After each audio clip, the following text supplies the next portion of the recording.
Hello guys, welcome back to our channel. ఈ రోజు ఏంటో తెలుసా? వెజ్ సమోసా చేయబోతున్నాము.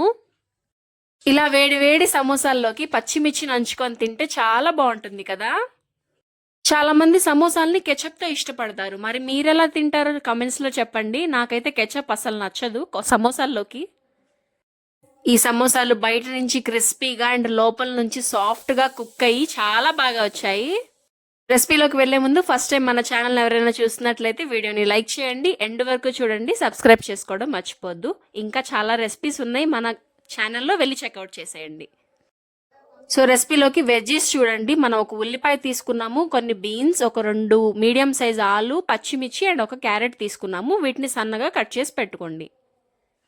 ఇలా సన్నగా కట్ చేసుకుంటేనే బాగా కుక్ అవుతాయి గైస్. మనము ఇలా కట్ చేసుకోండి. అండ్ నెక్స్ట్ మన పిండి కలుపుదాము సమోసాల కోసం. మేము అచ్చంగా గోధుమ పిండి తీసుకోవట్లేదు, మైదా కూడా యాడ్ చేస్తున్నాము. 1 కప్ మైదాకి 1 కప్ గోధుమ పిండి అనమాట. కొద్దిగా సాల్ట్ అనమాట టేస్ట్ కోసం. ఎందుకంటే మన బయట బండి మీద అమ్మే స్టైల్లో రావాలంటే కొంచెం మైదా మిక్సింగ్ ఉండాల్సిందే. సమోసాలు చక్కగా క్రిస్పీగా రావాలంటే చూడండి, ఇలా ఒక 4-5 టేబుల్ స్పూన్ల ఆయిల్ని ఇట్లా హీట్ చేసుకొని వేసుకోండి. చూడండి ఎలా పొగలు వస్తున్నాయో ఆయిల్లో. ఇలా ఉండాలన్నమాట. వేడి వేడి ఆయిల్ని కలుపుకొని ఇలా స్పూన్తో కలిపేసుకోండి. నెక్స్ట్ వీటిని చక్కగా కలిపేసుకోవాలన్నమాట. మొత్తం వేడి కాలుతుంది ఆయిల్, సో చూసుకొని స్పూన్తో కలుపుకోండి. అండ్ నెక్స్ట్ కొద్దిగా వాటర్ యాడ్ చేసుకుంటూ మనము చపాతీ ముద్దలాగా కలిపేసుకొని పక్కన పెట్టేసేయాలి. సేమ్ చపాతీ ముద్దలాగే కలుపుకుంటాము. ఇట్లా బాగా కలపాలి. ఎంత బాగా చేతులతో ఇట్లా మిక్స్ చేస్తూ కలిపితే అంత స్మూత్గా వస్తుంది అనమాట పిండి. మనకి రోల్ చేసేటప్పుడు, చపాతీస్ చేసేటప్పుడు మనకి ఈజీగా పిండి ఎటు కావాలంటే అటు తిరుగుతుంది. నెక్స్ట్ ఒక 20 minutes or half an hour వరకు మీరు ఇట్లా పక్కన పెట్టేసేసి ఉంచేసేయండి ఈ పిండిని. ఒక తడి క్లాత్తో కానీ లేకపోతే నార్మల్గా ప్లేట్ పెట్టేసుకొని కానీ మనము పక్కన పెట్టేసుకోవాలి. నెక్స్ట్ స్టవ్ మీద కడాయి పెట్టేసుకొని ఆయిల్ హీట్ ఎక్కాక మనం కట్ చేసి పెట్టుకున్న వెజిటేబుల్స్ ఉన్నాయి కదా, ఒకదాని తర్వాత ఒకటి వేసేసి ఒకేసారి ఫ్రై చేసేసేయండి. చక్కగా మగ్గే వరకు కుక్ చేయండి. ఇంకా దీంట్లోకి కొద్దిగా సాల్ట్ వేసేసుకుంటాం మనము. రాక్ సాల్ట్ ఉంటే అవైలబుల్గా వేసేసుకోండి. వెజిటేబుల్స్ అనేవి అందరూ అన్ని తినరు కదా, సో మీకు వీటిల్లో ఏదైనా ఆప్షనల్గా అనిపిస్తే ఇవి తీసేసుకోండి. లేదా ఇంకేదన్నా యాడ్ చేసుకోవాలన్నా క్యాప్సికమ్ ఇలాంటివి మీరు యాడ్ చేసుకోవచ్చు. మాకు అవైలబుల్గా ఇవి ఉన్నాయి కాబట్టి మేము ఇవి తీసుకున్నాము. నెక్స్ట్ కరివేపాకు వేసుకొని ఫ్రై చేసుకోండి. నెక్స్ట్ చపాతీ బాల్స్ చేసేసుకున్నాము. అండ్ చపాతీస్ మాత్రం ఖచ్చితంగా గుర్తుపెట్టుకోండి గైస్, చాలా పల్చగా రావాలి, అప్పుడే బాగా వస్తాయి అన్నమాట సమోసాస్. ఈ విషయం మాత్రం గుర్తుపెట్టుకోండి. ఇలా బాగా పల్చగా చేసేసుకోండి. ఒకదాని మీద ఒకటి వేసేసుకోవాలి. ఇలా పిండి వేసేసుకొని ఈ చపాతీ సత్తుక్కోకుండా ఒకదాని మీద ఒకటి వేసుకోండి. నెక్స్ట్ ప్రాసెస్ని మీరే చూడండి. మిగతా చపాతీస్కి కూడా సేమ్ ప్రాసెస్ని రిపీట్ చేసేసేయండి. ఇట్లా ఒకదాని మీద ఒకటి వేసుకోవాలి, పిండి వేసుకోవడం, మళ్ళీ వేసేసుకోవడం, ఇలా సేమ్ ప్రాసెస్ అనమాట. వీటిని మనము ఒక 5 మినిట్స్ ఆర్ 10 మినిట్స్ వరకు డ్రై రోస్ట్ చేస్తామన్నమాట. జస్ట్ మంట తగిలితే చాలన్నమాట. మరి చపాతీలాగా వండుకోవద్దు. జస్ట్ ఒక 1 మినిట్ అలా పెట్టేసేసి డ్రై రోస్ట్ చేయాలి. చూడండి, ఇదిగో ఇట్లా కలర్ వస్తే చాలు, కొంచెం సెగ తగిలితే చాలన్నమాట. సో ఇలా వచ్చేసాయి. నెక్స్ట్ మనం వీటన్నిటిని తీసేసి పక్కన పెట్టేసుకోవాలి. ఇప్పుడు వీటన్నిటిని ఒకదాని మీద ఒకటి వేసేసుకొని మనము స్క్వేర్ షేప్లో స్క్వేర్ షీట్స్ లాగా కట్ చేసుకుంటాము. సో ఈ షీట్స్ వరకు మనకు ప్రాసెస్ గైస్ ఇక్కడ నుంచి చాలా సింపుల్గా అయిపోతుంది. సో ఈ షీట్స్ అన్నిటిని స్క్వేర్ షేప్లో కట్ చేసేసుకున్న తర్వాత మన సమోసాని ఎలా చేయాలనే ప్రాసెస్ మనకి స్టార్ట్ అవుతుంది. చూడండి, ఇప్పుడు ఈ షీట్స్ అన్నిటిని ఒకదాని మీద ఒకటి పెట్టేసుకొని 2 ఈక్వల్ పార్ట్స్గా కట్ చేసుకోండి. చూడండి, ఇదిగో ఇట్లా 2 సగాలుగా కట్ చేసుకోండి.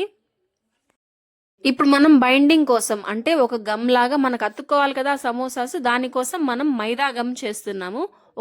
ఒక 2 టేబుల్ స్పూన్ల మైదా వేసేసి వాటర్ వేసేసి జస్ట్ బాగా కలిపేసేయండి. అంతే, ఇంకా అది సరిపోతుంది, గమ్ లాగా పనికొస్తుంది.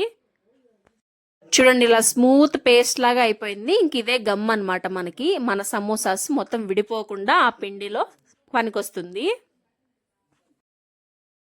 సో మన సమోసా ప్రాసెస్లోకి వెళ్ళిపోదాము. ఇందాక మనం 2 ఈక్వల్ పార్ట్స్గా కట్ చేసుకున్నాం కదా, సో ఇదిగో చూడండి, ఇదే ప్రాసెస్ని మీరు రిపీట్ చేయండి. సో ఇలా ఒక్కొక్క షీట్ తీసేసుకొని మన మైదా గమ్ ఉంది కదా, దాన్ని ఇలా అప్లై చేసుకోండి. ఒక 2 హాఫ్స్ లాగా అప్లై చేసుకోండి.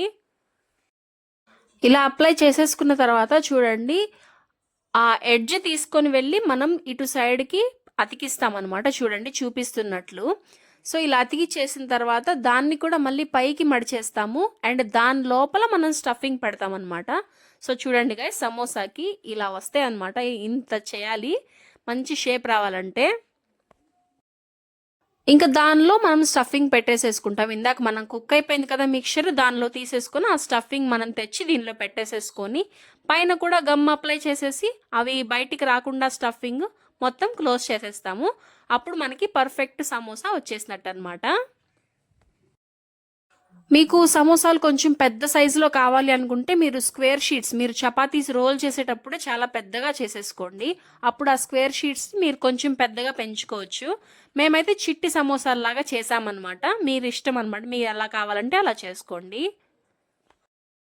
అయితే ఒకదాని తర్వాత ఒకటి ఇదే ప్రాసెస్ని రిపీట్ చేసి సమోసాలని చేసేసి పక్కన పెట్టేసుకోండి. అండ్ నెక్స్ట్ ఆయిల్ హీట్ చేసేసి మనము ఇంకా ఫ్రై చేసేసుకోవడమే. చూడండి ప్రాసెస్ని రిపీట్ చేస్తున్నాము, మీకు చూపించడం కోసం చేస్తున్నాను. మళ్ళీ సేమ్ ప్రాసెస్, ఇట్లా గమ్ అప్లై చేసుకోవడం, అవి మడుచుకోవడం, దాని లోపల స్టఫింగ్ పెట్టేసి పైకి అనేసేయటమే.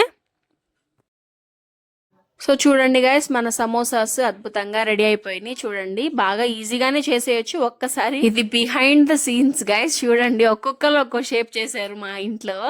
అసలు మా చెల్లి చేసింది ఒకటి, మా తమ్ముడు ఒకటి చేశాడు, నేను ఒకటి చేశాను. ఇంక ఇట్లా అన్ని బిహైండ్ ద సీన్స్ అనమాట. షేప్స్, సమోసా షేప్స్ కామెడీగా వచ్చాయి. చివరికి సమోసాలు అయితే మాత్రం అయ్యాయి. సో నెక్స్ట్ ఆయిల్ హీట్ చేసుకున్న తర్వాత అన్ని సమోసాస్ని చక్కగా మనం డీప్ ఫ్రై చేసేసుకోవాలి. మీడియం ఫ్లేమ్లో పెట్టి కుక్ చేసుకోండి, ఇది చక్కగా లోపల వరకు కుక్ అవుతాయి. అండ్ ఎక్కువ ఫ్రై చేయాల్సిన అవసరం లేదు, ఇది మొత్తము కుక్ అయిపోయిన ప్రాసెస్సే కదా ఇదంతా. లోపల స్టఫ్ కూడా కుక్ అయింది, మన పిండి కూడా మనం డ్రై రోస్ట్ చేసాం కాబట్టి జస్ట్ నార్మల్గా చేసుకోండి. అండ్ పచ్చిమిర్చి కూడా ఫ్రై చేసి పక్కన పెట్టేసి ఇంకా సర్వ్ చేసుకోండి హాట్గా. ఈవినింగ్ స్నాక్ లాగా బాగా పనికొస్తాయి. అంతే గైస్, మీకు ఎలా అనిపించింది మా వీడియో? మా ప్రాసెస్ మీకు నచ్చినట్లయితే మీరు కూడా ఇంట్లో ట్రై చేయండి. ఎలాగ వచ్చిందో మాత్రం కామెంట్స్లో చెప్పడం అస్సలు మర్చిపోవద్దు. వీడియోని లైక్ చేయండి, షేర్ చేయండి, కామెంట్ చేయండి, సబ్స్క్రైబ్ చేసుకోవడం మర్చిపోవద్దు. మరిన్ని రెసిపీస్ కోసం మన ఛానల్లో చాలా వీడియోస్ ఉన్నాయి, ఒక్కసారి వెళ్ళి చెక్అవుట్ చేసేయండి.